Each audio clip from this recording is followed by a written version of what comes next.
The Google I/O Day 1 keynote was really excellent. It was very exciting to see. I'm very impressed by Google. They did a really good keynote. Really good. And the Nexus 7 tablet they presented, there was no surprises. It was exactly as the leaked images and info. It had a 7-inch screen, 1280 by 800 in resolution, quad-core Tegra 3 processor, 1 gigabit of RAM, 12-core GPU, and comes in two storage sizes, 8 GB and 16 GB, exactly as I said before in some videos. The 8 GB will cost $199 and 16 GB will cost $249. And it doesn't have a micro SD slot, so you have to choose.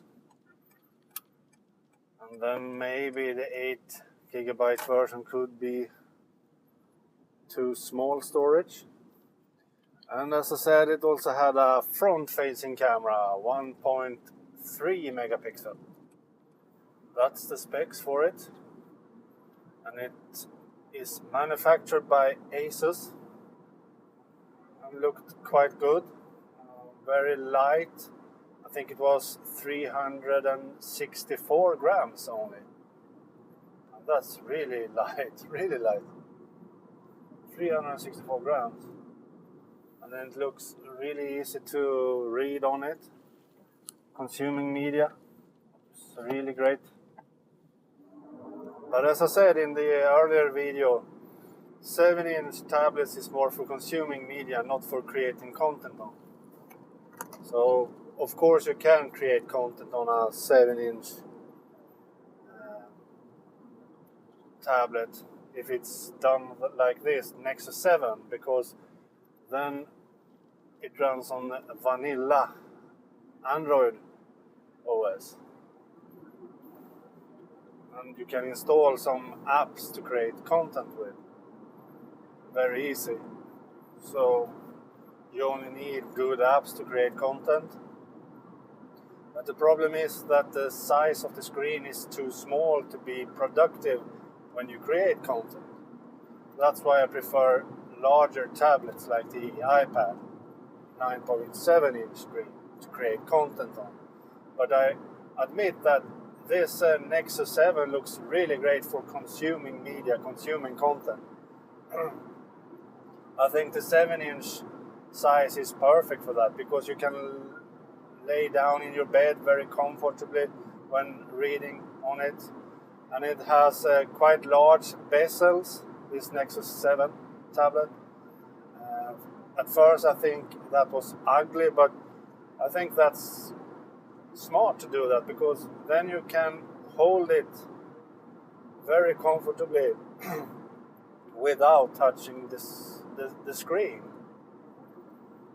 So the bezels on this Nexus 7, I think that's perfect too. So this tablet is great for consuming content and media.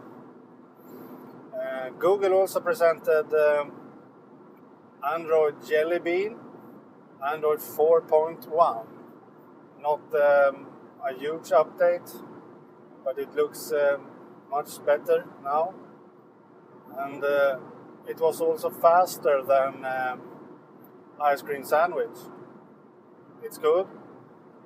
Many things was redesigned for I think the Nexus 7 tablet. So YouTube has a complete new design, for example. Widgets had some new features. They resized themselves and so on. Looks kind of cool. And Google also presented the Nexus Q. and that's Google's answer to Apple TV. It can stream media and content to your TV through the Nexus Q. But the difference between Apple TV and the Nexus Q, that is that the Nexus Q cannot be standalone. You need to have at least one more Android device, because you stream media through Google Play with the help of your Android device. And at the moment, the Nexus Q can only use media from Google Play and YouTube.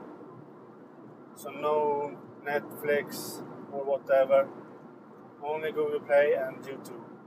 And it's only available in the US at the moment.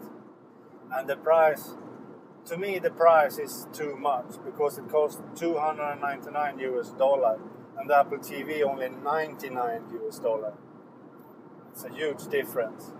So to me, I still prefer to buy an Apple TV before this, because Apple TV can do so much more and a lot cheaper. But it has a cool design than the Nexus Q, really cool design, and it's designed in USA. It looks cool, like a sphere, a ball. Really cool.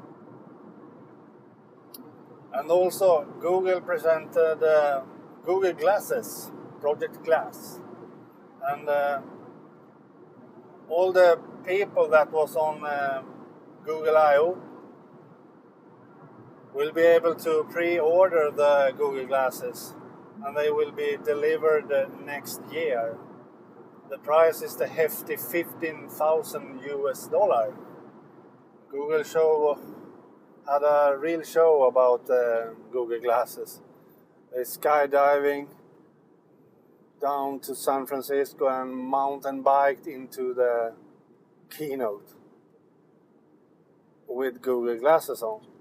All sending live, so we could see everything in live. And they look really cool, these glasses. And I think in the future we will have something like that. And as Google said in the keynote, they are working on these glasses to be as fast as you will think that you know that you searches for. So fast. So you will think that you knew this, that you searches for. So if you search for some facts, it will be so fast, so you think that this is your brain and that you are knew this already. So fast. And that sounds really science fiction, but I also think that this will be the future. I have many times said that, why do we need to use so much? Why do we need to know so much? We have Google, we can search for knowledge. And with our handsets and tablets and so on, it's really fast to search for knowledge. So you don't have to know what stuff is, all the facts around that we learn in school. You can search for it. And with these glasses, Google Glasses, if that will be a reality, that we can search so fast that we think that our brain already knew this, then that will be a reality. I think that's great. And they also presented some new stuff in Google Plus, my favorite on the web. Google Plus. Follow me on swartling.net. They launched a new Google Events feature where we can use our calendars and send out invites to people for different kind of events. So I have to work now, so we will talk more later. Bye. I said the wrong price for the Google Glasses before. It's 1,500 US dollar. I said 15,000 US dollar, but 1,500 US dollar will they cost, and will be here early next year.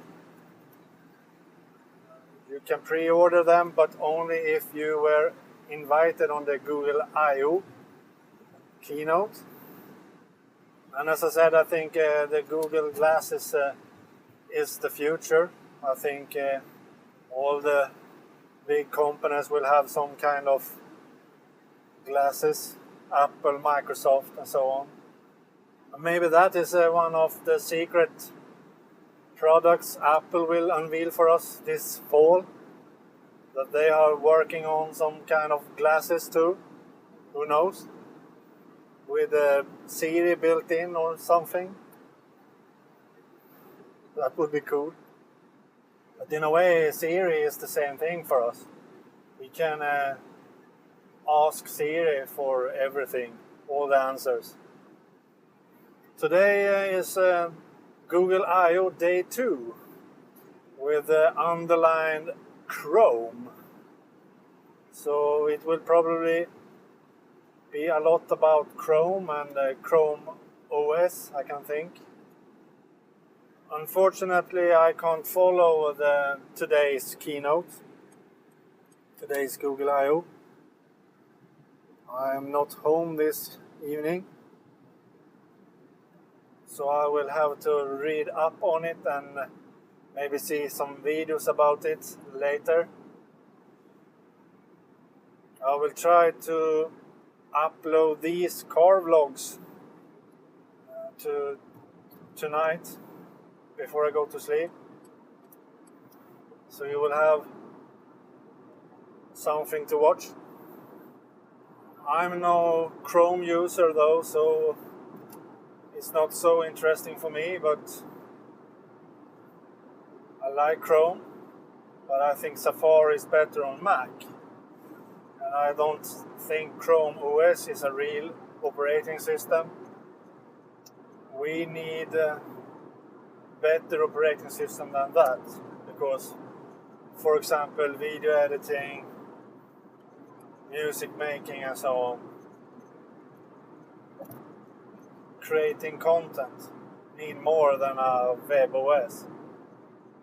But of course it's an interesting idea, and for many people the Chromebook and Chrome OS is enough, because people that only uses the web and nothing else, surfing the web, reading email, paying bills and so on.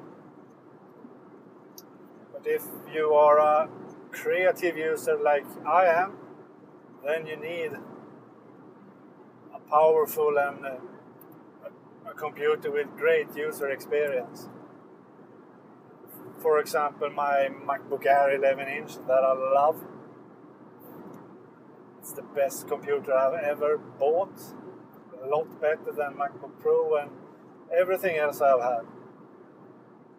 The worst computer I had, I think, is the Dell XPS M1330. It was really, really expensive, and the only thing I had with it was trouble. Everything was error in it. Everything was faulty. Dell technicians was at my home often to restore stuff that was crashed and broken and burned and everything under the guarantee. And soon after the guarantee was over, the motherboard burned. And I decided to put it in the trash.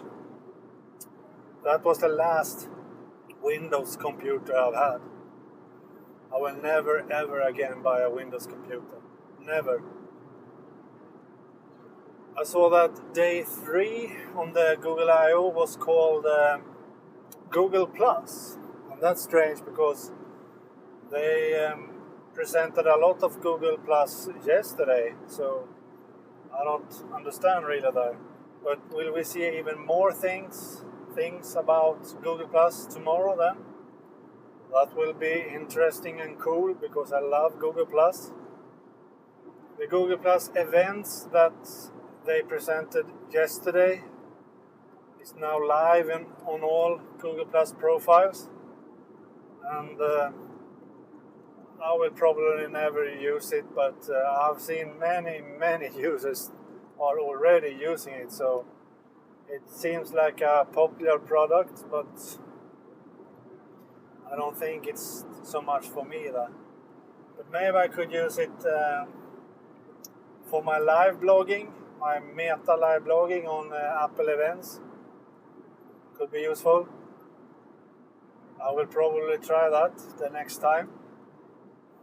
Google has also presented that they will release a history API. That sounds really interesting. I don't really know exactly what it is now, but we will somehow be able to have all or other streams from Twitter and probably Facebook and so on our Google Plus profile somehow, and from there we could share the stuff we want to share on Google Plus, and that sounds really awesome, really awesome.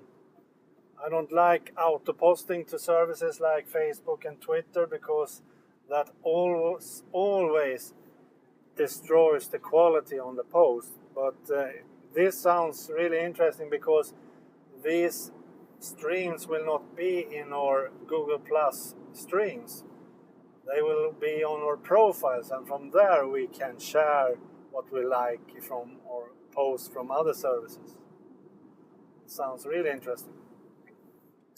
I really like that Google not releases a API for read and write, because then we will have a lot of services that can auto post to Google Plus, and I hate that. I don't want any auto posting to Google Plus, never ever. So I hope that Vic Condotra and the other people in the Google Plus team are listening to me, because auto posting destroys the quality on the service. Manually curating, manually create or post on Google Plus is the future. And that's the greatest thing for a service like Google Plus. To me, Google Plus is more a blog service than a social network. A social blog service where we need to do our posts manually, exactly as you do on a blog. So hopefully Google never releases a read-write API, because that will destroy the service. I know many bloggers are waiting for something like that, read-write API, because they want to use their old media blogs, their old blogs, to post on, and the post will show up on Google Plus automatically. That's their dreams, but I think that's a really bad idea, because then they will never be at Google Plus and interact and engage. They will only sit there on their blogs and waiting for all the page views they get. And I hate that. I really love that Google Plus is not, you don't have to care about SEO, page rank and page views. Only interaction and engagement, and that you get from followers. I mean, who needs an RSS feed? I mean, I have over 30,000 followers. I will never have 30,000 subscribers on an RSS feed on a blog. Never. So Google Plus is so much better than an old media blog. So